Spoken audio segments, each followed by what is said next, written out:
क्या फरमाते हैं जी। मीज़ान के प्लानट। मीज़ानी हजरात, इस हफ्ता आपको कामयाबी हासिल होने वाली है। आपके इर्द गिर्द लोग जमा हो रहे हैं और बढ़ते जा रहे हैं, और आप भी यही चाहते हैं। इन हालात में किसी मंसूबा या मुहिम को शुरू करने का बिल्कुल सही वक्त है।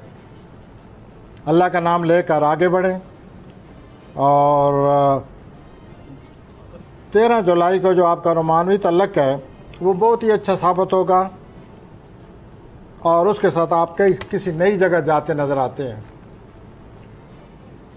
शराकतकारी के लिए बहुत अच्छा वक्त है। आप सोचिए कि मैं अपने कैरियर को क्या किसी और अच्छी राह पर डाल सकता हूँ। रोमानवी तौर पर आप कामयाब हैं।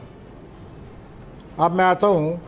अच्छा, इसमें आपने ये कहा कि किसी चीज़ को शुरू करने के लिए ये बहुत अच्छा वक्त है। बहुत अच्छा वक्त है और कामयाबी है, कामयाबी आ रही है। तो ये तो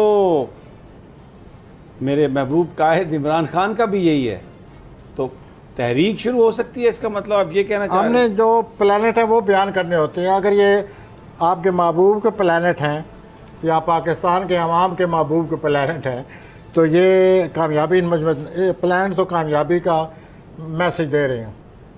अच्छा। और नया काम शुरू करने के लिए उनको कह रहे हैं कि आगे बढ़ें। और कारोबारी तौर पर भी सोचें। कारोबार भी ज़िंदगी में बहुत ज़रूरी है, आप तवज्जो नहीं दे रहे।